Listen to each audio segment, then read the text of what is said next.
وہ 313 2 گھوڑے 6 زرہیں 8 تلواریں، اور جن کے پاس تلواریں نہیں تھی انہوں نے کھجوروں کے ڈنڈے توڑ لیے۔ یہ اللہ کے مجاہد تھے، چلے تھے جنگ کرنے۔ کیسے رنگ تھے، کیسا جمال تھا ان کا۔ ان کے جذبوں کو دیکھ کر کے ہی میرے حضور نے کہا اللہم ان تہلک ہذہ الاصحاب لم تعبد فی الارض ابدا، مالک اس دھرتی پر تیرے نام لینے والے یہی لوگ ہیں، اگر یہ نہ رہے قیامت تک تجھے بھی رب کوئی نہیں کہے۔ تو انہوں نے اپنا آپ پیش کیا نا۔ میں اور آپ دیکھیں کہ ہم کھڑے کہاں ہیں، اور ہم جو بدر اور احد کے شرکاء پر کرم نوازی ہوئی وہ طلب کرتے ہیں۔ اتریں فرشتے ہماری مدد کے لیے۔ جب حضور نے اعلان نبوت کیا، آپ جانتے ہیں کہ پورے قریش اور کفار حضور اور حضور کے غلاموں پہ ٹوٹ پڑے۔ طرح طرح کی اذیتیں، پریشانیاں، دکھ، مصیبتیں، مقاومتیں، مخالفتیں، نکتہ چینیاں، ناموافق حالات کے جکڑ، کیا کچھ نہیں تھا جو حضور نے سہا نہ ہو۔ راہوں میں کانٹے بھی بچھائے گئے، گڑھے بھی کھودے گئے، کوڑے بھی پھینکے گئے، اور طرح طرح کی اذیتیں دی گئیں، آوازیں کسے گئے۔ حضور کے غلاموں کو مشق ستم بھی بنایا گیا۔ تپتے ہوئے سنگریزوں پہ حضرت بلال حبشی کو کھینچا گیا، تپتے ہوئے کوئلوں پہ ان کو لٹایا گیا۔ حضرت سمیہ کو مکہ المکرمہ کے ایک چوک میں ابو جہل نے قتل کیا۔ یہ اسلام کی پہلی شہیدہ ہے جن کے خون سے مکے کی سرزمین لالہ زار بنی۔ حضرت عمار ابن یاسر کی والدہ حضرت سمیہ رضی اللہ تعالی عنہا، ان کے خون سے مکہ لالہ زار ہوا۔ حضرت یاسر کو شہید کیا گیا۔ کون کون سے دکھ تھے اور دکھوں کی کون کون سی قسم تھی جو آزمائی نہ گئی ہو۔ پھر حضور طائف گئے تو جو مصیبتیں، جو دکھ وہاں پہنچے وہ ایک الگ دردناک کہانی ہے۔ حضرت ام المومنین سیدہ عائشہ صدیقہ رضی اللہ تعالی عنہا فرماتی ہیں، میں نے ایک دن حضور سے پوچھا، حضور احد کے دن سے سخت بھی زندگی میں کوئی دن آیا تھا؟ صحابہ کی نظر میں احد کے دن سے سخت دن کوئی نہیں گزرا ہے۔ جب حضور کے سکے چچا شہید کر دیے گئے اور ان کا مسلح بنایا گیا، اعضائے بدنیاں کاٹ لیے گئے اور ان کا ہار پرویا گیا، حضور کے سر پہ پٹی بندھی ہوئی تھی، آنکھوں میں آنسو تھے، اور بار بار پوچھتے تھے ما فعل امی، میرے چچا کی کہانی سناؤ، میرے چچا کی بات سناؤ۔ تو یہ سخت ترین دن تھا۔ تو عرض کی حضور کیا احد کے دن سے سخت دن بھی کبھی زندگی میں آیا؟ فرمایا ہاں عائشہ، جب طائف کے بازاروں میں تیری قوم نے مجھے پتھر مارے تو یہ دن احد کے دن سے بھی سخت تھا۔ ان کے 3 سرداروں کے پاس حضور پیغام حق لے کر گئے، ان کی ہمدردی کا جذبہ لے کر حضور تشریف لے گئے، لیکن انہوں نے حضور کی دعوت کو مسترد کر دیا، بلکہ اوباشوں کے ہاتھوں میں پتھر دیے، اور حضور جب واپس ہونے لگے تو ان کو 2 رویا کتاروں میں کھڑا کر دیا۔ وہ حضور کے پاؤں پہ پتھر مارتے تھے، حضور پاؤں اٹھاتے تو وہ دوسرے پاؤں پہ پتھر مارتے۔ شدت درد اور احساس کرب سے جب حضور بیٹھ جاتے تو ان کے 2 گنڈے آگے بڑھتے، حضور کو کندھوں سے پکڑ کر اٹھاتے اور پھر پتھر مارتے۔ فرمایا عائشہ، یہ دن احد کے دن سے بھی سخت تھا جب طائف کے بازاروں میں تیری قوم نے مجھے پتھر مارے تھے۔ شاب ابی طالب میں جو 3 سال کاٹے، بلا اس کو تاریخ کیسے بھول سکتی ہے؟ درختوں کے پتے کھا کھا کے گزر اوقات ہو رہی ہے، عورتوں کی چھاتیوں سے دودھ خشک ہو گئے۔ 3 سال سماجی بائیکاٹ کفار نے کر دیا، اور غلہ تک نہ پہنچنے دیا، وہاں پانی نہ پہنچنے دیا جاتا، اور وہ 3 سال دکھوں کی، اذیتوں کی ایک داستان ہے جو رقم ہوئی، لیکن پائے استقلال میں لرزش نہیں آنے پائی۔ جن کے مقاصد جلیل ہوں، راستے کی سختیاں ان کے قدموں کو روک نہیں سکتی ہیں۔ تکلیفیں، اذیتیں، مقاومتیں، دکھ، رکاوٹیں ان کے راہوں کو ختم نہیں کر سکتی، اور ان کے اٹھنے والے قدم آگے ہی بڑھتے رہتے ہیں۔ وہ تو پیچھے مڑ کے دیکھنا بھی توہین جستجو سمجھتے ہیں۔ تو راہ نہ بندے شوق ہے، منزل نہ کر قبول، لیلا بھی ہم نشیں ہو تو محمل نہ کر قبول۔ وہ تو آگے بڑھنا ہی زندگی کا حسن اور زندگی کا زیور سمجھتے ہیں۔ میرے اور آپ کے آقا و مولا صلی اللہ علیہ وآلہ وسلم نے سارے دکھ سہے، سارے غم جھولی میں ڈالے، ساری تکلیفیں سہی، زبان سے بد دعا بھی نہیں دی۔ طائف کے بازاروں میں جب یہ اذیت ناک مراحل سے گزرے اس وقت جو 7 صحابہ تھے انہوں نے عرض کی حضور ان کے لیے بد دعا بول دیں. فرمایا میں رحمت بن کے آیا ہوں, میں زحمت بن کر نہیں آیا.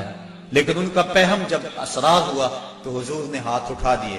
صحابہ منتظر تھے, ابھی لب جنبش کریں گے اور ابھی آسمان سے پتھر برسیں گے, یہ 2 پہاڑ طائف کے آپس میں جڑ جائیں گے اور یہ درمیان میں پس جائیں گے. لیکن جب لب واہ ہوئے, کلمات کیا ترتیب پائے, اللہم اہد قومی فإنہم لا یعقلون, اے اللہ میری قوم کو ہدایت دے دے, یہ مجھے جانتی نہیں ہے, اگر جانتی ہوتی تو مجھے یوں پتھر نہ مارتی, میری راہوں میں پھول بچھاتی. تو پتھر کھا کر دعائیں دینا یہ نبی کا ہی حوصلہ ہے. بلکہ دعا کرتے ہیں الہی کرم کر کو سارے طائف کے مکینوں پر, الہی پھول برسا دے ان پتھروں والی زمینوں پر. فرمایا مجھے ان سے نہیں ان کی نسلوں سے ایمان کی توقع ہے. تو آقا کریم اس انداز کے اندر جو ہے وہ لوگوں کو دعائیں دیتے رہے. حضرت عمر فاروق رضی اللہ تعالیٰ عنہ تلوار کے دستے پہ ہاتھ رکھتے ہیں, حضور ہم کمزور تو نہیں ہیں. فرمایا عمر ابھی جہاد کا حکم نہیں آیا ہے. پھر حکم ہجرت آ گیا, چھوڑ دو اس بستی کو, مکے والے قدردان نہیں ہیں, یہ لوگ آپ کی راہوں میں کانٹے بچھا رہے ہیں, دکھ دے رہے ہیں, میرے محبوب چھوڑ دو, مدینے والے تمہاری راہیں تک رہے, جاؤ جا کے انہیں اپنی زیارت کی دولت سے مالا مال کرو, وہ تمہارے پہ فدا ہونے کے لیے ہر لمحہ تیار ہیں. حضور جب گئے, اہل مدینہ نے جس انداز سے استقبال کیا وہ تاریخ کا روشن باب ہے. طالع البدر علینا کی صدائیں جس طرح گونجی, کہیں معصوم ننھی بچیاں تھی دف بجاتی تھی, رسول پاک کی جانب اشارے کر کے گاتی تھی اور کہتی کیا تھی, ہم ہیں بچیاں نجار کے عالی گھرانے کی, خوشی ہے آمنہ کے لال کے تشریف لانے. عجیب ماحول تھا, مدینہ چمک رہا تھا, ہر گھر میں خوشی تھی. ابو ایوب انصاری کا آنگن مہک رہا تھا, وہ خوشی سے گیت گا رہے تھے, امروز شاہ شاہاں مہمان شدست و مارا, جبریل با ملائک درباں شدست و مارا. لوگوں آج شاہوں کا شاہ ہمارے گھر کا مہمان بنا ہوا ہے, جبریل بھی فرشتوں کو لے کر آج ہمارے گھر کا پہرا دے رہا ہے. کیسا ماحول تھا. آقا کریم نے یہاں آ کے ریاست مدینہ کی طرح ڈالی اور یہاں ایک نظم قائم کیا, یہودیوں سے معاہدے کیے. کفار مکہ کو یہ سب کچھ ایک آنکھ نہ بھایا. ابو جہل نے عبداللہ ابن ابی کو خط لکھا کہ اہل مکہ جو ہمارے سے تمہارے پاس گئے ہیں ان سے لڑائی کرو, ورنہ ہم تم سے لڑائی کریں گے اور تمہاری بیویوں کو اپنی لونڈیاں بنا لیں گے. اس طرح اس مضمون کا ایک خط مسلمانوں کو بھی لکھا اور مختلف ان کے جتھے مسلمانوں کی چراگاہوں پہ حملہ کرتے رہے اور مسلمان بھی ان کا جواب دیتے رہے. عمر حضرمی کا قتل ایک اہم ایشو بنا اور اس کے بعد ابو سفیان کا قافلہ جو شام سے واپس آ رہا تھا, تو جب انہیں خطرہ لاحق ہوا تو اس نے زمزم غفاری ایک شخص کو سونا دے کر بھیجا کہ جاؤ جا کے تم اہل مکہ کو بتاؤ کہ تمہارا قافلہ خطرے میں ہے اور مدد کو پہنچو. یہ ادھر سے چل پڑا, ادھر حضور کی پھپھی حضرت عاتقہ سلام اللہ علیہا کو خواب آیا کہ ایک سوار اونچی پہاڑی پہ چڑھ کے کہہ رہا ہے کہ اے اہل غدر اپنی قتل گاہوں کو 3 دن کے اندر اندر دھوڑو. تو اس کے بعد وہ اونٹ سوار کعبۃ اللہ کی چھت پہ آ گیا اور یہ آواز وہاں بھی لگایا. پھر جبل ابی قبیس پہ آ گیا اور وہاں اس نے یہ آواز لگائی, لوگ اکٹھے ہو گئے اور پھر ایک بہت بڑی چٹان پتھر کے اوپر سے گری اور ٹکڑے ٹکڑے ہو گئے. مکے کا کوئی گھر ایسا نہیں تھا جس میں اس کے کنکر اور اس کے ٹکڑے نہ گرے. تو حضرت عاتقہ جب بیدار ہوئی تو انہوں نے اپنے بھائی حضرت عباس بن عبد المطلب رضی اللہ تعالی عنہ کو یہ خواب سنایا. انہوں نے کسی اور کو خواب سنا دیا. چلتے چلتے یہ خواب ابو جہل تک پہنچ گیا. حضرت عباس بن عبد المطلب سین حرم میں طواف کے لیے گئے تو ابو جہل ایک ٹولی کی شکل میں بیٹھا ہوا تھا. کہنے لگا بل فضل, بنو ہاشم میں ایک نبی کافی نہیں تھا کہ ایک نبیہ نے بھی اعلان کر دیا. کہتے میں نے پوچھا کیا ماجرا ہوا, تو اس نے یہ خواب سنایا. میں نے ٹال مٹول کر دی, لیکن اس نے خوب پراپیگنڈا کیا, بلکہ کہا کہ اگر 3 دن تک کوئی ایسا واقعہ نہ ہوا تو ہم چمڑے کے اوپر لکھ کر کعبے کی دیوار سے لٹکا دیں گے کہ سب سے جھوٹا خاندان بنو ہاشم ہے. حضرت عباس رضی اللہ تعالیٰ عنہ فرماتے ہیں کہ میں جب گھر گیا تو مجھے عورتوں نے سخت کوسنے دیے کہ وہ بدبخت پہلے تمہارے مردوں پہ بات کرتا تھا, اب عورتوں پر بھی باتیں کرنے لگ گیا. کہتے میں غصے سے نکلا. میرا خیال تھا جب ملے گا اگر کوئی بات کرے گا تو پھر میں اس کو خوب جواب دوں گا۔ یوں ہی میں سینے حرم میں داخل ہوا تو ابو جہل بھاگ رہا تھا۔ میں سمجھا کہ شاید میرے سے ڈر کے بھاگ گیا، لیکن ماجرا کچھ اور تھا۔ زمزم غفاری آ پہنچا تھا اور وہ ایک اونچے ٹیلے پہ کھڑا ہو گیا تھا۔ اس نے اپنے اونٹ کے کان کاٹ دیے تھے، ناک کاٹ دی اور اپنی قمیض پیچھے سے پھاڑ دی اور زور زور سے کہا اللتیمہ اللتیمہ اے ادرک اللتیمہ، اور تمہارا قافلہ لٹ گیا، تمہارا قافلہ لٹ گیا، الغوث الغوث، مدد کو پہنچو، مدد کو پہنچو۔ کہتے ہیں بھگدڑ مچ گئی، چونکہ اس قافلے میں پورے مکے کے لوگوں نے مال لگایا ہوا تھا، لہٰذا جلدی جلدی وہ جنگ کی تیاریاں کرنے لگے اور 3 دنوں کے اندر اندر وہ مکے سے کوچ کر گئے۔ ابھی ایک منزل پہ پہنچے تھے کہ ابو سفیان کا قاصد آ پہنچا کہ ہم بخیریت گزر آئے ہیں، تم واپس ہو جاؤ۔ سارے صاحب لوگوں نے مشورہ دیا، لیکن ابو جہل کہتا تھا نہ، ہم نے بدر میں جانا ہے، 3 دن تک وہاں ہم نے قیام کرنا ہے، وہاں شرابیں پیئیں گے، وہاں جشن منائیں گے، پورے عرب پہ ہماری بھاک بیٹھے گی۔ اسے بڑے لوگوں نے سمجھایا لیکن وہ ماننے کو تیار نہ ہوا۔ ہر منزل پہ ہر روز کوئی نہ کوئی سردار دعوت کرتا، 9 یا 10 اونٹ ذبح کرتا اور یہ قافلہ آگے بڑھ رہا ہے۔ ادھر حضور نے صحابہ کو جمع کیا، مٹھی پر جماعت، ایک چھوٹا سا گھونسلہ جو تیار کیا تھا، ایک چھوٹی سی کائنات اور دنیا جو حضور نے تیار کی تھی۔ حضور نے فرمایا صحابہ مجھے مشورہ دو، اشیروا علی ایھا الناس، لوگوں مجھے بتاؤ کیا کیا جائے۔ حضرت عمر فاروق رضی اللہ تعالی عنہ، حضرت ابو بکر صدیق رضی اللہ تعالی عنہ، انہوں نے عرض کی حضور آپ جو چاہیں ہم آپ کے ساتھ ہیں۔ حضرت مقداد نے عرض کی حضور آپ برق الغماد تک بھی جانا چاہیں تو ہم آپ کا ساتھ دیں گے۔ حضور نے فرمایا مجھے مشورہ دو۔ ابو بکر و عمر نے عرض کی اے ہادی دورہ، ہمارے مال و جان اولاد سب کچھ آپ پر قربان، غلامان محمد جان دینے سے نہیں ڈرتے، یہ سر کٹ جائے یا رہ جائے کچھ پرواہ نہیں کرتے۔ اٹھے مقداد، عرض کی اے سرور عالم، نہیں ہیں قوم موسیٰ کی طرح کہہ دینے والے ہم، ہمارا فخر یہ ہے ہم غلامان محمد ہیں، ہمیں باطل سے کیا ڈر، زیر دامان محمد۔ حضور علیہ السلام نے پھر فرمایا شیرو علی ایھا الناس، لوگوں مجھے مشورہ دو۔ حضرت عمر فاروق پھر اٹھے تو حضور نے پھر کہا شیرو علی ایھا الناس، لوگوں مجھے مشورہ دو۔ تو حضرت سعد بن معاذ اٹھے، عرض کی شاید حضور کی مراد انصار سے ہے، ادب سے عرض کی انصار ہیں ہم یا رسول اللہ، غلامان شہ ابرار ہیں ہم یا رسول اللہ، اگر ارشاد ہو بحر فنا میں کود جائیں ہم، ہلاکت خیز گردابے بلا میں کود جائیں ہم، نبی کا حکم ہو تو پھاند جائیں ہم سمندر میں، جہاں کو محو کر دیں نعرہ اللہ اکبر میں، یہ قریش مکہ تو کیا چیز ہیں، دیووں سے لڑ جائیں، سنانے نیزہ بن کے سینہ باطل میں گڑ جائیں۔ حضور آپ کا حکم تو ہو۔ آقا کریم علیہ السلام خوش ہو گئے، فرمایا چلو بدر کی طرف پیش قدمی ہوئی۔ 313 افراد پر مشتمل یہ قافلہ جب مدینے سے نکلا تو عجیب حالت تھی، مختصر سامان تھا، 2 گھوڑے، 6 زرہیں، 8 شمشیریں، پلٹنے آئے تھے یہ لوگ دنیا بھر کی تقدیریں۔ مسلمان جب نکلے نا تو ان کے پاس تلواریں بھی 8 تھیں، اور وہ بھی مورخین لکھتے ہیں سلامت نہیں تھی، کسی کا دستہ ٹوٹا ہوا تھا، کسی کی نوک نہیں تھی، کوئی زہر میں بجھنے والی تھی، اور 2 گھوڑے تھے، 70 اونٹ تھے، اور 6 زریں تھی۔ جن کے پاس تلواریں نہیں تھی انہوں نے کھجوروں کے ڈنڈے توڑ لیے۔ اللہ اکبر، کیسا منظر تھا، کیسا ماحول تھا۔ یہ لشکر ساری دنیا سے انوکھا تھا، نرالا تھا کہ اس لشکر کا افسر کالی کملی والا تھا، عجیب رنگ تھا اس لشکر کا، چشم فلک نے کبھی ایسا منظر نہیں دیکھا ہوگا۔ فاقہ مست لوگ جن کے بدن پہ پورے کپڑے بھی نہیں ہیں، اور دنیا کی اس وقت کی بڑی طاقت سے ٹکر لینے کے لیے پورے جذبوں کی فراوانی سے جب مدینے سے باہر نکلے تو یہودی اپنی دکانوں پہ بیٹھے ہوئے تھے۔ انہیں دیکھ کر کہنے لگے مسلمانوں تمہارے پاس نہ کوئی اسلحہ، نہ کوئی نیزے، نہ کوئی بھالے، نہ کوئی خنجر، نہ تیغ و تبر، تم کس راستے پہ جا رہے ہو؟ آلات حرب و ضرب تو تمہارے پاس ہے نہیں۔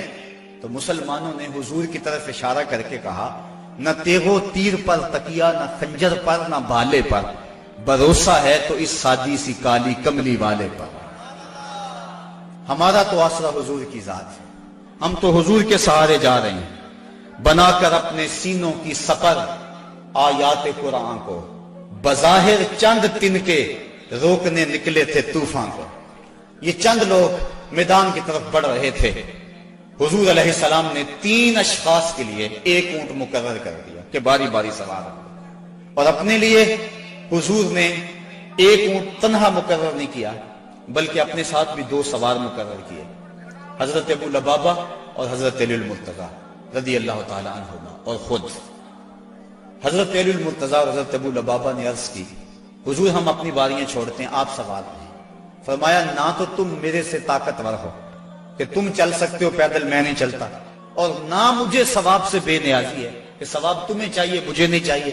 فرمایا اپنی باری پہ تم سوار ہوگے، اپنی باری پہ میں سوار ہوں گا۔ محبت کے جوش میں یہ قافلہ آگے جا رہا ہے، عجیب حالت ہے، فاقہ مست ہے، کھجور کو چوس کے روزہ رکھتے ہیں، اسی کو چوس کے افطار کر لیتے ہیں۔ راستے کے اندر ایک جگہ آئی مرج الزبیہ، وہاں ایک چرواہا بکریاں چرا رہا تھا۔ ایک صحابی نے کہا سلم علی رسول اللہ صلی اللہ علیہ وسلم، یہ حضور ہے انہیں سلام کرو۔ وہ کہنے لگا میں تو نہیں سلام کرتا، میں تو سلام تب کروں گا اگر یہ بتائیں میری اونٹنی کے پیٹ میں کیا ہے۔ حضرت سلمہ بن سلامہ 9 خیز عمر ہے، چڑھتی جوانی ہے، انہوں نے اس کے پاس جا کر کہا یہ بات تو حضور سے پوچھتا ہے، یہ تو حضور کے غلام سے پوچھ لے وہ بھی بتا دے گا۔ فرمایا نزوت علیہا وفی بطنہا منک ثقلا، حضور نے فرمایا بس کرو تم نے تو اس کو رسوائی کر دیا ہے۔ تو حضور آگے بڑھے۔ اب جب حضور وہاں پہنچے تو کافروں نے پہلے ہی اونچی جگہ پہ پتھریلے علاقے میں پڑاؤ ڈال لیا ہوا تھا، وہاں انہوں نے اپنے خیمے گاڑ لیے تھے، اور جس سمت حضور تھے یہ علاقہ نشیبی تھا اور ریت تھی، چلتے ہوئے پاؤں دھنستے تھے اور چلنا مشکل ہو رہا تھا، سخت گرمی، 17 رمضان۔ حضور علیہ السلام وہاں پہنچے، حضرت سعد نے عرض کی حضور اگر تو اللہ کا حکم ہے یہاں خیمے گاڑنے کا تو میں کچھ نہیں عرض کروں گا، لیکن اگر آپ رائے لینا چاہیں تو میرا خیال ہے ان کنوؤں کے آگے ہم اپنے خیمے نصب کر لیں تاکہ یہ کنویں ہماری پشت پہ چلے جائیں، اور ان کنوؤں کو پاٹنے بند کر دیں۔ تھوڑا تھوڑا پانی تھا کنووں میں اور وہ بھی بہت نیچے۔ اب جب حضور وہاں پہنچے، یہاں مورخ اسلام حفیظ جلندری نے وادی بدر کی فریاد کو بیان کیا ہے۔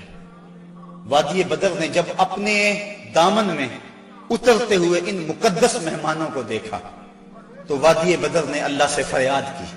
سنو بدر نے کیا کہا، الہی کیا خبر تھی، ایک دن ایسا بھی آئے گا کہ تیرا ساقی کوثر یہاں تشریف لائے گا۔ خبر کیا تھی، یہاں تیرے نمازی آ کے ٹھہریں گے، شہید آرام فرمائیں گے، غازی آ کے ٹھہریں گے۔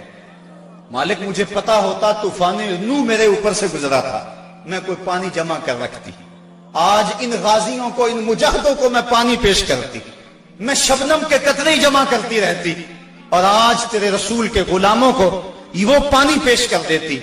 مجھے کیا پتا کہ میرے بھی مقدر جاگیں گے، تیرا ساقی کوثر یہاں جلوہ گر ہوگا، تیرے محبوب کے پیارے قدم اس خاک پہ آئے۔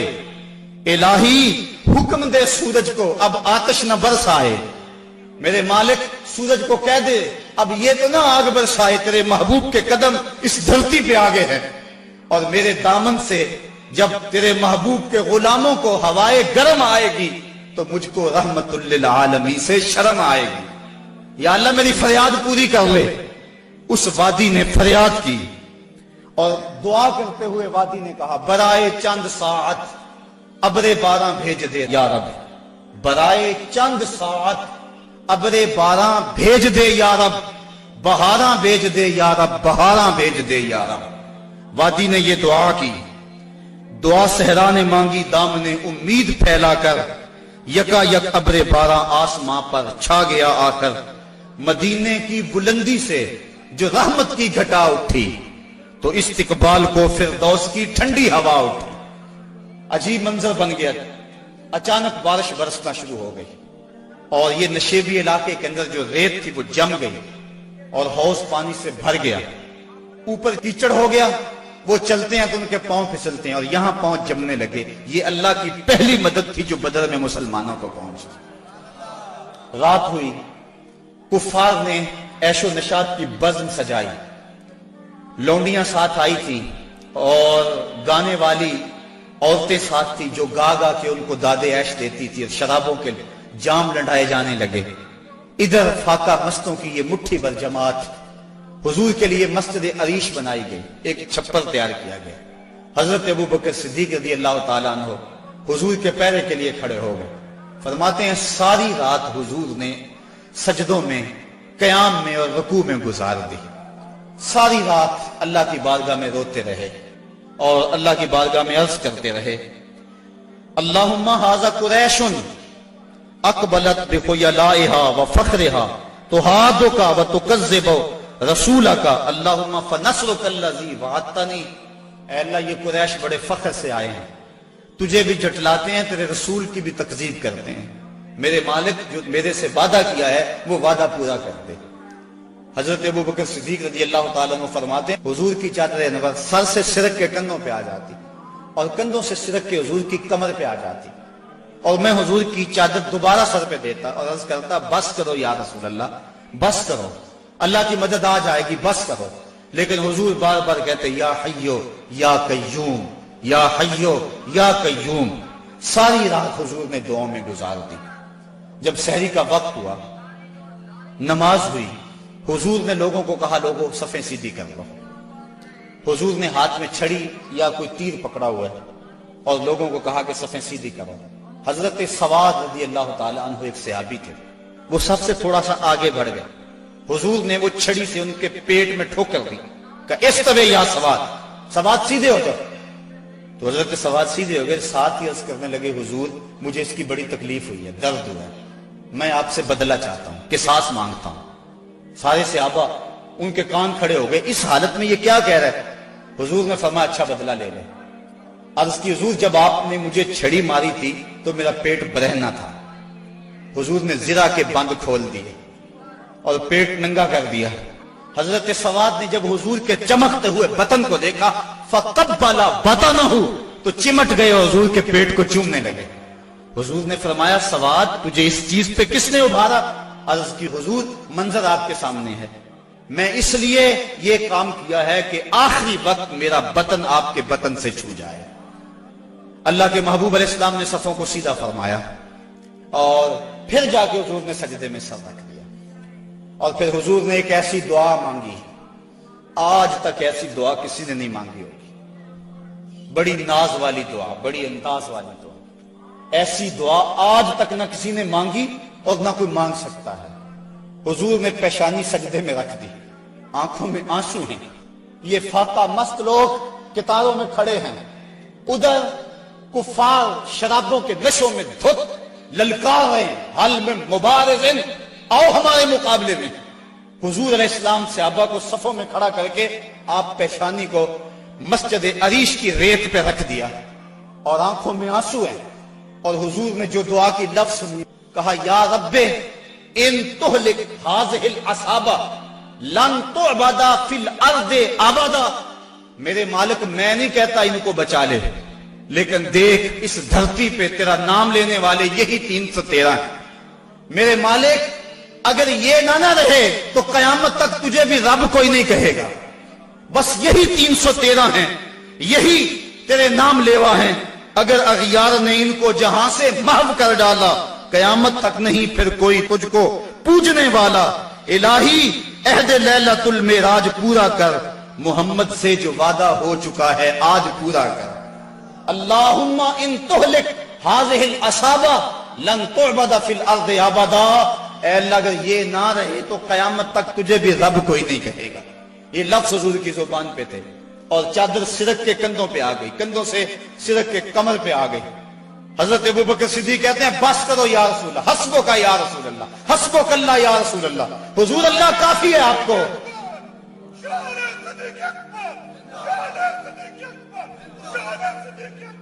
تو کہا حضور بس کرو بس کرو، اللہ کی مدد آ گئی۔